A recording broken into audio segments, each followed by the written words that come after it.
Welcome to another episode of StartUP Stories, the startup podcast that aims to motivate and challenge you through inspiring stories from entrepreneurs themselves.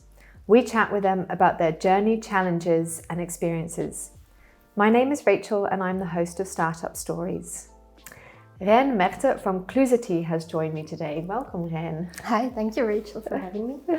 Rein attended to Erasmushogeschool Brussels in Idea and Innovation Management. You previously worked in digital marketing and innovation management at several tech companies. She started Clusity in 2021 together with her co-founder Elke Kraemer. With their community of over 2,000 women in tech, she helps to connect and inspire through role model stories, events, and on their own digital platform. They provide activities to create meaningful connections and career-boosting growth opportunities to ensure that more women enter, grow, and belong to the tech industry. Then we're going to jump straight into it with a quick fire round of questions to get to know a little bit more about Clusity. The number of events that you have? We've done around 60 events in the last 2 years, so quite a lot. Nice. And where are they taking place? Either online or in Belgium, between Antwerp, Brussels, Ghent, Mechelen, so all over Belgium to kind of be accessible for everyone. The number of tickets you sold last year? I think around 700 to 800, I believe, more or less. Nice. Who are your competitors?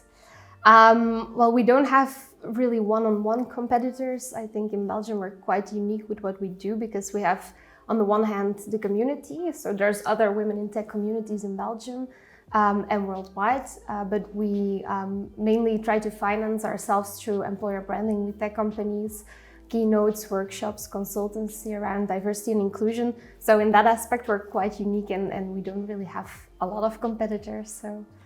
Nice. What do you charge for your product? It really depends. For the events we organize for the community, that is for free usually. For a digital platform, it's a very cheap membership. It's 29 euros per year for a membership. And then for the tech companies, what our main business model is based on, it really depends on what we do together. So we have keynotes, we have workshops we can sell. It can be one-time things or it can be trajectories. And then for employer branding, it also kind of depends on the size of the activities we're doing together. So we're bringing out stories maybe together or organizing events together. So those are like larger packages. Okay. What is your marketing spend? It's except for the cost of myself and Elke, my co-founder, quite small. I think because we have this community, we get a lot of marketing through just the people talking about us. We also have 7 ambassadors who are our multipliers really. So they talk about us, they market for us. So we don't really spend too much on other types of marketing. So that's great. How is your startup financed? So when we were founded 2.5 years ago, almost 3 years ago, we got a starting fund from the Group, which is a large IT integrator, 500 to 600 companies within the group. So they really helped us out financially and also with services like legal, the accountability, things like that, offices, facilities. And then after that, we started developing our own business model, and now we're working towards going break even with selling our own services. Wow, congratulations. And how long have you been working on the Clusity? So we started, I think, in June of 2021, so that's almost 3 years. And before that, it was a couple of months every night and every weekend brainstorming together with Elke, trying to give form to the idea. And how big is your team? So our main team, like from day to day, it's Elke and myself. And then we work with a lot of freelancers, students. We have the ambassadors and volunteers helping us out on events. So I think in an average week, we have some people around us working together. But our team is always fluctuating because we have so many people jumping in from week to week. So yeah. And last question, what's your monthly burn? That's also a difficult question because it changes from month to month depending on what we do, on where we invest. When we launched our digital platform, for example, it was a bit higher because all of the infrastructure. When we have a lot of events, we also invest a bit in having people share the event, for example. So we have a lot of more workload there, less time to do our own sales, for example. So it kind of depends from month to month and can fluctuate a lot. Great. Okay. Now we go through a little bit more elaborate questions to get a little bit more to get to know Clusity a bit more. I'm interested, the IT is a mostly male-dominated industry, and bonding women together, I find that really admirable. What drove you to want to accomplish this? So I think the story goes way back when I was 17. I traveled to South America by myself. And there I think by being in the world and seeing how important progress can be, how important innovation can be, I decided that I wanted to dedicate my time and my energy to something that would make an impact and would be socially driven. And then I went on to study IT and innovation management here in Belgium. And then that kind of brought together the idea of being an entrepreneur and having a business model and being able to finance yourself and at the same time have this social impact. So for me, it was obvious that I wanted to combine the two because I think that's also the most sustainable form of doing business for the future. Because I think businesses that aren't making any social impact, they're going to die out eventually because of the state the world is in. We need to have things in our economy that really make the world better. But at the same time, we can't all just rely on governmental financial support because also that will die out. So I think the combination of the two was something I always knew I wanted to do. And then when I was in my last year of my studies, I did an internship with Elke Kraemer, who back then had a network of female entrepreneurs called Fierce Ladies Tribe. And I walked with her for 3 months, meeting all these amazing women. And I really got confronted there also with the problems that we still have, even in Belgium, with the gender gap in entrepreneurship, in technology, and the impact that it actually has on our economy and on our society at large. So that was kind of the time I got into the world of gender diversity, of female inspiration. And then when I was working, I met Elke, who back then was working on Inspiring 50. This is an international award where 50 C-level women in tech are awarded. It's, I think, in 12 countries, and they also have a Europe version. But she initiated it in Belgium, so she was working a lot on it. We were talking about the theme, and then we decided together that we should do something about it in Belgium. Then started investigating a lot, researching to see how we could actually, just the two of us with the skills we had and the knowledge and the network we had, could actually make an impact. And that's how we concluded that we wanted to make a network, a community, because a lot of opportunities, job opportunities, promotions, people finding help and support goes through the network you have. And we also saw that a lot of the people who have a professional network or a personal network, the people surrounding yourself are very much influenced by similarity bias. This is this bias that states that people you trust or like are usually very similar to yourself, as in gender, as in skin color, age, just background in general. So what we saw was that we have this very male-dominated, also white tech community, and a lot of people are sourcing people, giving opportunities to their network, and the network surrounding those people is also very white and male-dominated.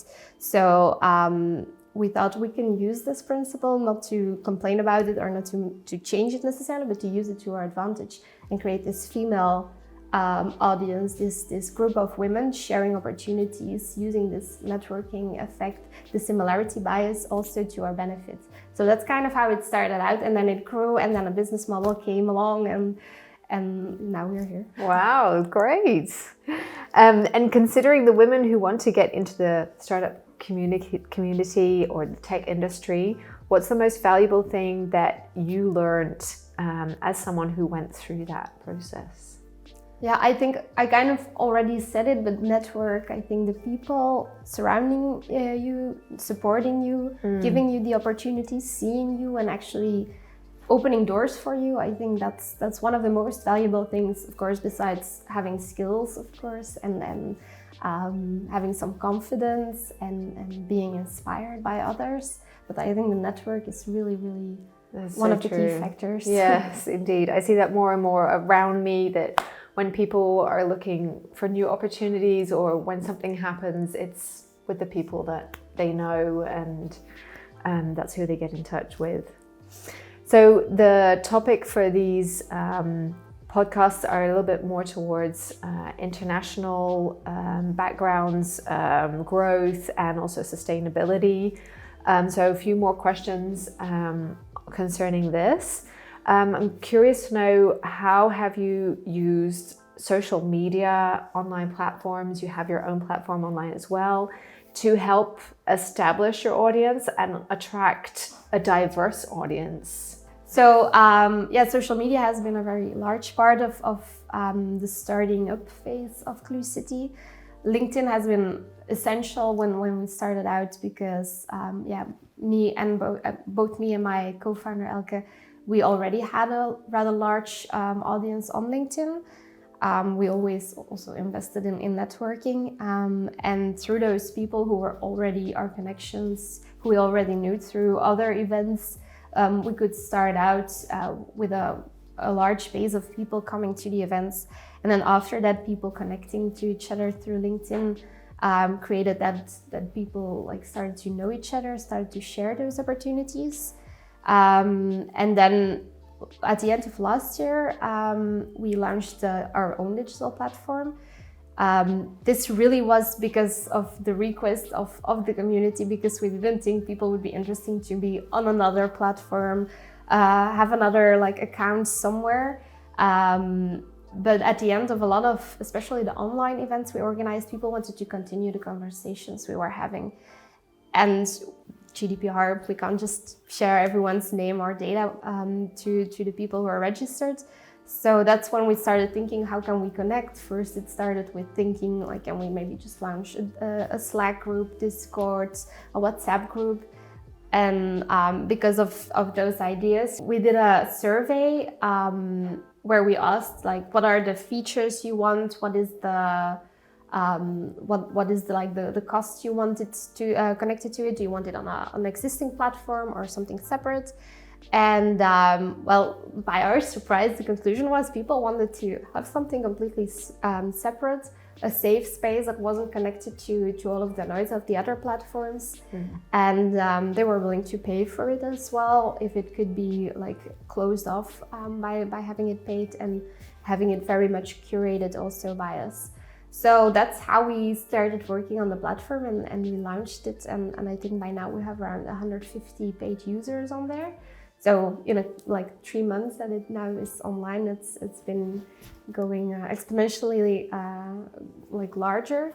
So it's been essential, and I think also this platform will be the base of the future of Clusity and how we can also grow internationally, for example. Great. Are there other tactics or strategies that you're using to gain traction with specifically diverse audience?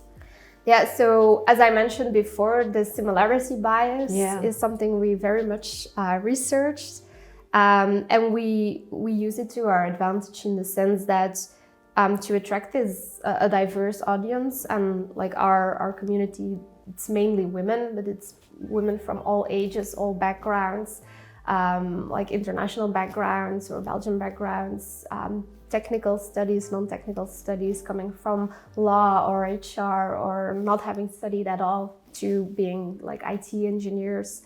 So it's very diverse in that aspect. And we try to achieve this by putting forward the type of people we want to attract in our community. So the people we put on stage, the people we share the stories about, the visibility we give, those are usually the people we attract as well. So people who are similar to the people we are showing. So we're really using the power of role models to kind of create this super diverse audience, the super diverse community. And it's sometimes funny how strongly it works when we put a certain person on stage that's very different to other people we usually get on our events. Suddenly half of the room is filled with people who are similar to that person, and it's all new community members. So it's very fun to see how that happens and how it helps us grow. So yeah, to really see those patterns happening in front of your eyes, I can imagine. And then I'm curious, what are the future ambitions for Clusity internationally, in Belgium? So we have a lot of ambitions. So we of course want to grow. We want to be like financially also self-sustaining. Have more women join, of course, have more companies join our network also, and inspire other companies to take on the theme of diversity and gender diversity and inclusion, of course.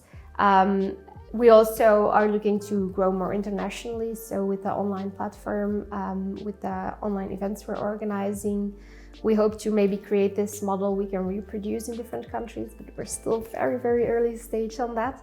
But we do have people reaching out from different places where they want, for example, a local Clusity. Though we find we have to like really get down our formula, how we create this atmosphere we have at the events, to be able to reproduce it, so it doesn't lose its heart. So that's something very important to us, this authenticity of what we do, and it's maybe not that easy to reproduce, but we're looking to do that. And next year, by the end of this year, we're launching a new cohort of ambassadors. So we will be having 10 new ambassadors announced. We will be carrying out our mission, our vision for the future as well. So we hope to just keep on expanding what we're doing now and make it larger and in more countries and reaching more people and more companies. Wow, exciting. I'm completely intrigued, and I'm definitely going to be looking at the Clusity website for the upcoming events. Thank you so much, Rein, for coming by and talking to us about Clusity and giving a little bit more insights into your entrepreneur journey. Thank you to the listeners. We hope you found it valuable as well. If you have any questions or feedback, if you want to take part in our podcast, please reach out to us through the Value Network channels. Thank you and have a great day.